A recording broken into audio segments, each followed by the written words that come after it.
So dissociation affects the splitting of the senses, of the sense of ego. Many of you, I know you are trained in transactional analysis, so you know the idea, the concept of ego states. So we will cover this topic, but we will learn a way to work with these parts, internal parts, or ego states in a different, experiential way. We, in this approach, we want as much as possible to help the client to connect with the experience in the body, in emotions, and to listen to this experience, to listen the language of the body to tell its own truth on its own language. And the language of the body are sensations, images, emotions, unlikely beliefs. With chronic complex post-traumatic stress disorder, this internal dissociation could be very, very complex. The extreme of this complication is the dissociative identity disorder, before known as multiple personality. This requires higher skills in a therapist. So we will cover in a basic way in this first year this topic and this methodology of working with internal part, internal system. And what is special is also that we will help the client to relate with these internal subsystems from a sense of self that is beyond these ego states, which is normally called the mindfulness state. Mindfulness is a state of consciousness that offers presence, compassion, acceptance. So this is required that the therapist could be in this state of presence to help and to allow for the client at the same time to be in this state of internal presence. The last goal is to help the client to create an internal friendly environment. In other words, we want, and this is what awakes, put in action the self-healing capacities of the brain. An internal relationship of understanding and embracing the experience, this hidden before rejected experience, and embracing it into a state of acceptance and understanding. This will allow that the experience could convey all the information, reveal all the information that was previously hidden or rejected internally. For this information to be complete and to be finally transformed into resource or a good experience. The first year, we will also cover the topic of working with the resources. For this kind of very fragile clients, sometimes working directly on the pain is very difficult, even sometimes could be counterproductive, because their brains are not resilient enough to handle with high intensity, high levels of emotions. So for some of these clients, we need to help the brain also to access, to pay attention to the resources the person organize on his or her life. And we will finish this first year just emphasizing and working with helping the client and helping the therapist also to develop this status of presence, to develop more this capacity of radical acceptance of the experience. Some words about the methodology. We will alternate the teaching explanations with PowerPoints, and for the students with handouts on PPT, with lectures in the training, Hopefully, we could also send the students some articles to read previously.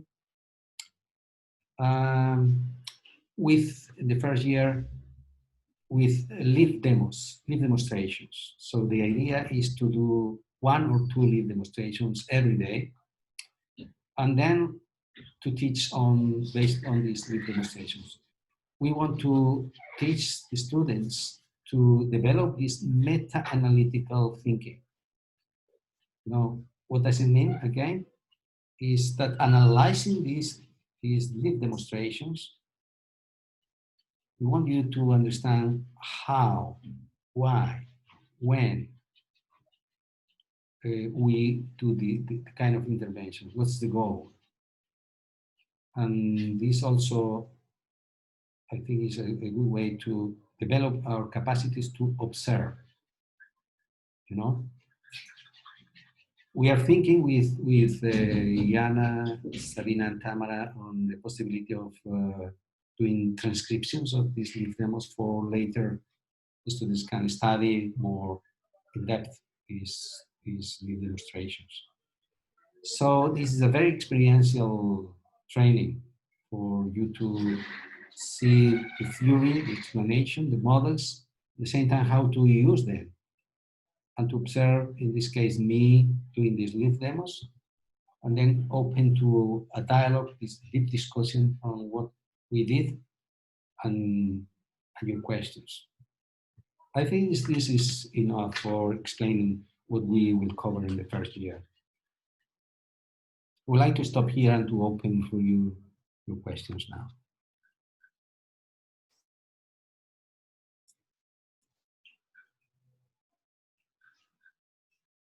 Any question?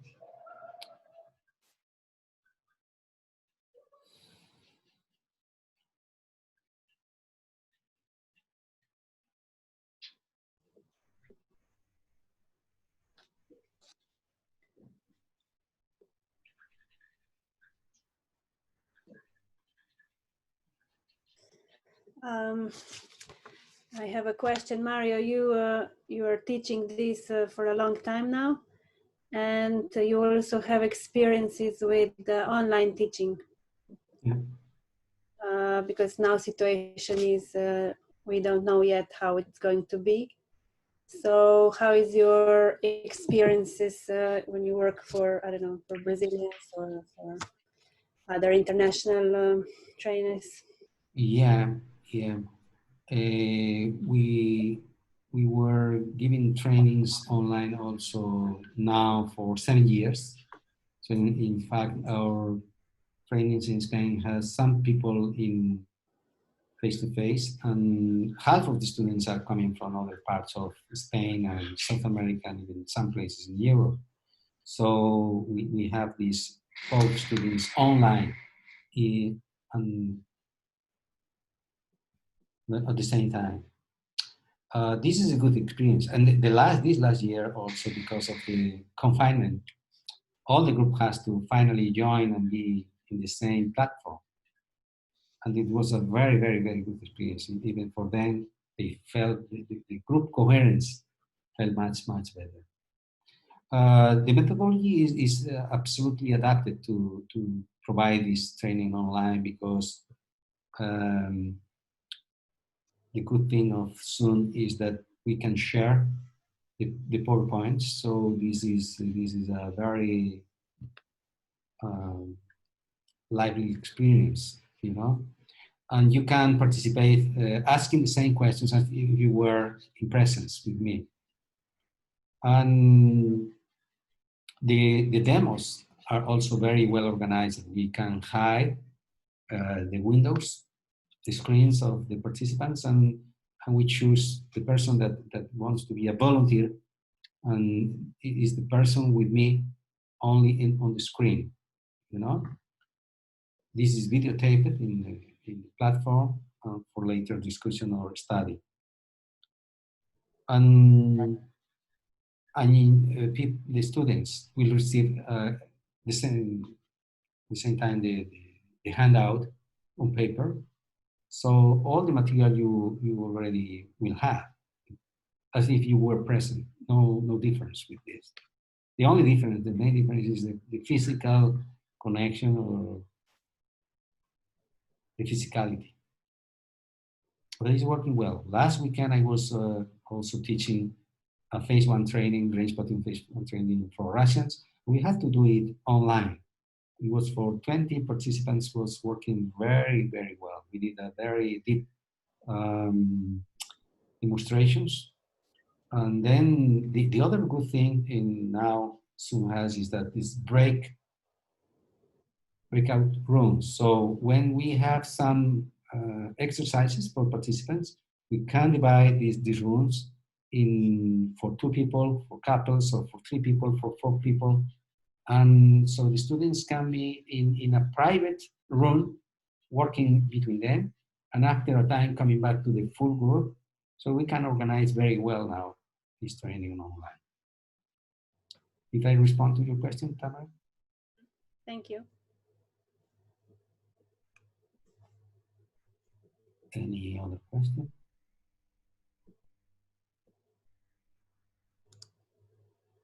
So, Mr. Mario, I have a question regarding this method S. Sorry, I don't know. Wait 1 second. Maybe I will open my video. So, okay. No.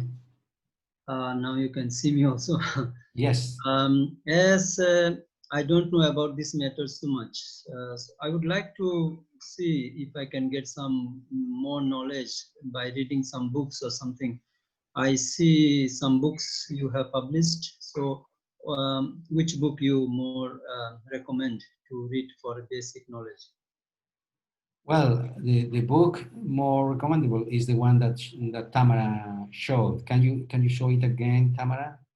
This is the book I wrote 3 years ago, and is very comprehensive about trauma. The last chapter is on how to use brain spotting to heal trauma. But the 5 first chapters are, the first one is covering, I developed how we shape our ideas of the senses of ego interpersonally. So how in our life experiences we were acquiring the senses and the ideas of who we are.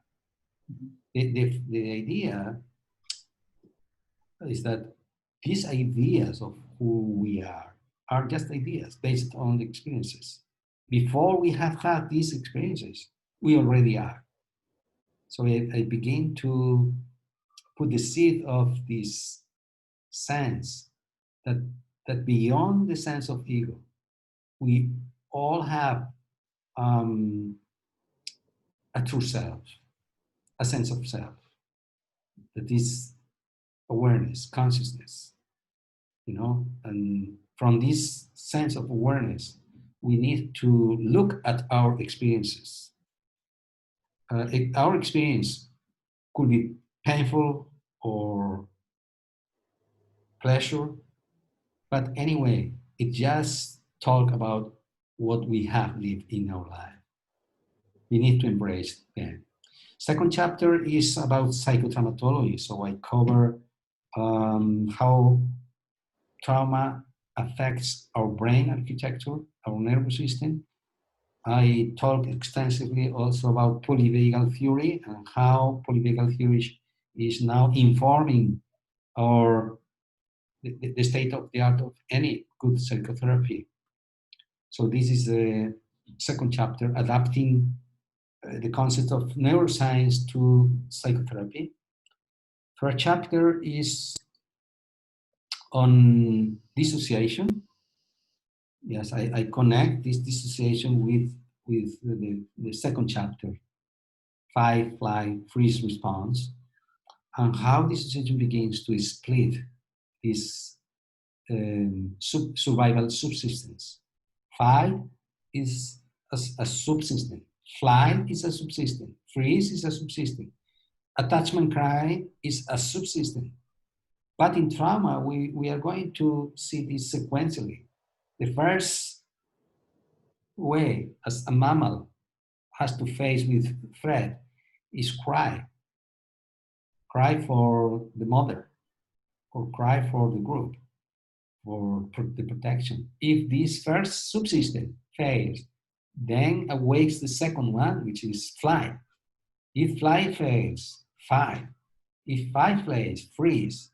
I mean that these subsystems in chronic traumatization are the root of the senses of an internal split in the ego. So there are some parts of us that are organized around strong rage. There are parts of us that are shaped around strong fear, panic, or there are parts of us that are organized in frozen, freezing, sorry. Or there are parts of us that are organized in around surrounding, or crying, or depression. These add complexity when we suffer from chronic traumatization. So this third chapter is talking about how dissociation affects our what some authors call vertical dissociation, which is ego split, and I illustrate a method of how to relate with these internal parts. Fourth chapter is talking about transgenerational trauma and epigenetics. One characteristic of trauma is that when we do not heal our own traumas, trauma repeats and spreads over others. So traumatized people, when they are not healed, they traumatize others. And this is conveyed to our offspring or next generations through two main ways. One is biologically, through epigenetics. Our biochemic convey our history. The other one is relationally. So we believe that our identity begins on us, but this is not true. If you, Monisankar, were born in your family, you also carry with you the burden and the history of your ancestors. If you had born in another family, your sense of identity will be different. So the sense of who we are begins before us. This is adding to the trauma healing a systemic perspective. We grow in systems, different systems. Family is a system, but culture is a system. Religion is a system. The country is a system. So if we have time in a therapy, we need to help the client to heal also his or her systems, to come back to the system and be a good influence for the system. The 5th chapter is on the use of relationship and presence and mindfulness. I call this chapter is one of the more large chapters. I call from the interpersonal to the intrapersonal through transpersonal. So I point out some ideas about spirituality in psychotherapy also, and the use of mindfulness. And the 6th chapter is how to use brain spotting with all the concepts. So it's a very comprehensive book about trauma. If you want to know more and to read more, the book of Bessel van der Kolk, The Body Keeps the Score, is a very good book. Amazing good book. Did you get your answer, Monisankar? Yes. Just I would like to know, so if I want to buy this book, should I buy from Google or Amazon, or is it available in Slovenia? Amazon, I don't think. Will you, Mario, bring the books also to the trainings? Oh, yeah. If you're coming, yes. Yeah, yes, I can. That would be good. if in case I can't come to the training, at least I can buy the book. Yeah, sure. You also have in Amazon. In Amazon, you have in Kindle, but you can have also hard copy on demand. Uh-huh. Can you please tell me the second name? I couldn't get it. Second name Of the author or the book that you said, or yeah is Not second. this only this. Okay. This one I already got. Okay. Yeah. this is my book and my name. Yes. And the other author is I'm writing it in the chat. Vessel and called. Can you see the chat? Okay. The body keeps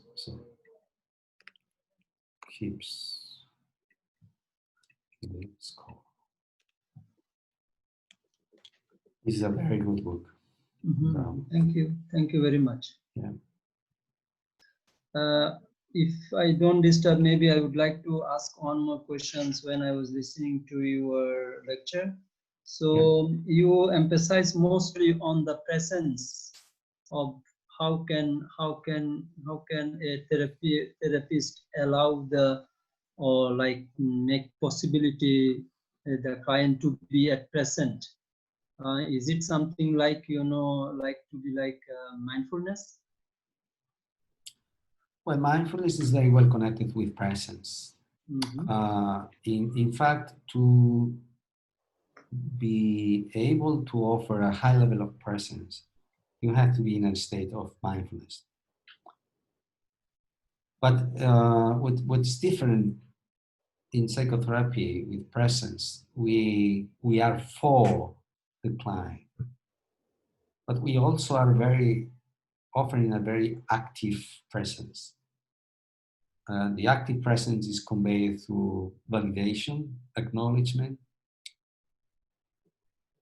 and this tool of offering this deep listening. We need to offer the client an experience of being limbically listened, limbically seen. The experience that is underneath of the surface.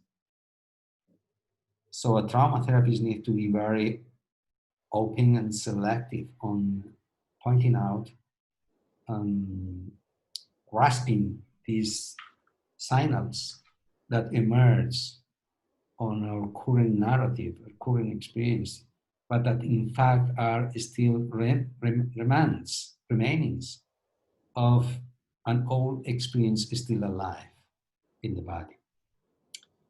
So this is what is very specific on the way we use our presence, but also the presence means to be able to really offer this radical acceptance, accepting the experience of the client in the way it is. We do not want to change anything. The client needs, and the system of the client needs to heal. That's his need. And he's going to heal because this is waiting to be healed. It is going to be much more deep and profound because the therapist was organizing a therapeutic frame where the experience of the client can occupy all the space. So we need to clean ourselves from ourselves, about ourselves. So the therapist needs to stop his own needs, his own wishes, even his own concepts, to embrace this uncertainty. And there's a word in Greek, a concept that is epoge. Epoge? Epoge is be able to stop what we think we know. That's offering good presence. When we are in this state of presence, my experience is that we begin to be kind of a channel for the experience of the client. And this is the condition also, Monisankar, for the client also can develop his own internal presence, begin to be open to know his, her painful experience, not only to know, but embrace with compassion. You know, it is this internal and external compassion towards one's own experience. What is the healing factor? Make sense for you? Yeah. Yes, thank you very much. Thank you. Any some other questions? We have 5-7 minutes more. I have a question. Yeah. Yeah, I joined maybe some 15 minutes late. I'm sorry. Can you hear me? Yes. Yes. Okay. So I have one question. You were talking about that there is a lot of body practice, or I mean a lot of work with the body. So I would like to know if there's some specific technique or approach, or maybe I missed about what brain spotting really is. But then other question is, since I already study, I in a school that is mindfulness and body oriented. But I like, I mean, this specific approach to trauma. Especially with dissociation and very specific trauma issues. I was wondering, I guess the education is in few more years, and if it is possible to join later, or if there are some modules that can be more specifics. More specific about for what? this. More specific for what? Maybe not to have the whole. Yeah, maybe not to have the whole training therapeutic, but maybe more specific about dissociation, about the self, how to approach to clients that have this kind of problems. Well, I think we are covering this topic you are talking about during all the training. You know, even though we will dedicate one day specifically to talk about dissociation, we will begin to talk about this from the beginning. So I do not recommend to go to a specific part of the training by itself, because we are building the way of working in a cumulative way.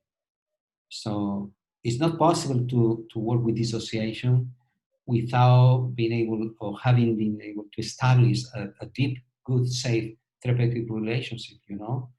Because dissociation, when dissociation happened, was because the person felt alone, that nobody was present to protect her or him, you know? So the last way to escape is dissociate. And if the person has had a person and another one that was able to protect, to comfort, to rescue her, dissociation wouldn't have happened. But now, if you have a therapist that is afraid inside, insecure, and with anxiety inside, the neuroception of the client, which is how our nervous system is all the time smelling the information of the other human being, mainly if the other is safe or dangerous, is all the time active, all the time active. So you have a therapist that is very active, or with anxiety or internal insecurity. This subcortical brain is smelling it. And dissociation is again the last resource. So that's why we need to talk about dissociation with all the package, you know. with how to work relationally, how to, for the therapist also be able to accept his own suffering. It's not possible for someone to embrace the suffering or be witnessing or accompanying the suffering of any other if we are not able to accept, listen, and embrace our own suffering. So that's why I recommend that the training has a beginning, middle, and an end. All the things are very comprehensive and all make sense with this integration. Yeah. And for you, the way we approach body language is with a very fine observation and tracking of the physiological responses. So that's a very high skill for a trauma therapist, to be open and to read all what's happening in the physiology and to lead the attention, to guide the attention, the conscious attention of the client, to listen, to stop on the experience and listen deeply in the experience. You can include many things. I mean, if you have a good training on the body, on this way of working, you know, also. But the most important thing is this reading and tracking what's happening in the body. And then giving permission to the body to express from the bottom up. Okay. Any other? Mario, I have one question as well. Yes. A lot of people in Slovenia were already trained in brain spotting, Yeah. and also in other methods for trauma healing like EMDR. And my question is, how will this trauma training add to their way of working with trauma that they already have?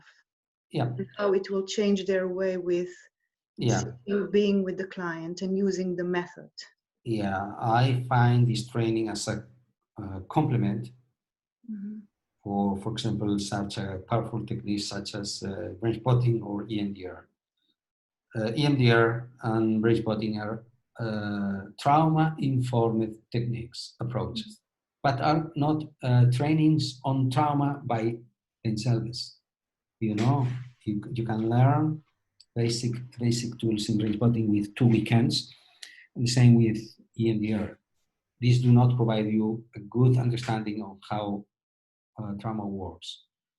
So our students, my students, are also many of them has trainings in EMDR and brain spotting, and they find this perception of the phenomenon of trauma and the way I'm a brain spotting training, as you know, and I don't want to train in brain spotting in this trauma training because I want the therapists to learn how to relate with the trauma of their clients without any neurological technique, but with the presence, with the attuning, with the developing these skills of observation, developing the skills to frame and see the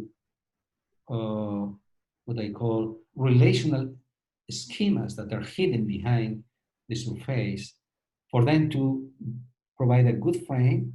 Then you can work with EMDR, then you can add brain spotting, and it's going to be very focused, powerful, and deep.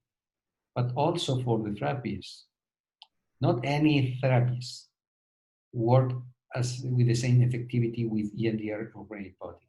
They are powerful techniques, but every therapist will do and use and reach different goals, different outcomes, depending on the skills, depending on the presence, depending on how the therapists help the client to look for the root of the trauma and focus on the root of the trauma.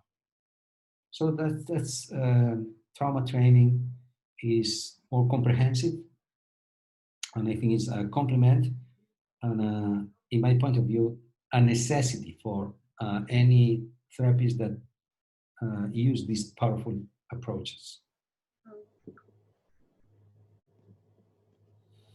Thank you.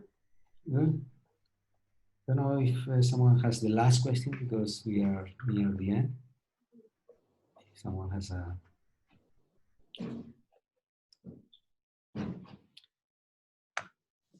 I just want to emphasize all of you that this training is being offered in Spain for 8 years now. Brazil has also received this training, and Italy, and now hopefully Slovenia. And people find out that this is a very helpful learning, very practical and experiential. So we will provide times for interchanging, responding to question and answers, and to have a real personal connection with this phenomenon.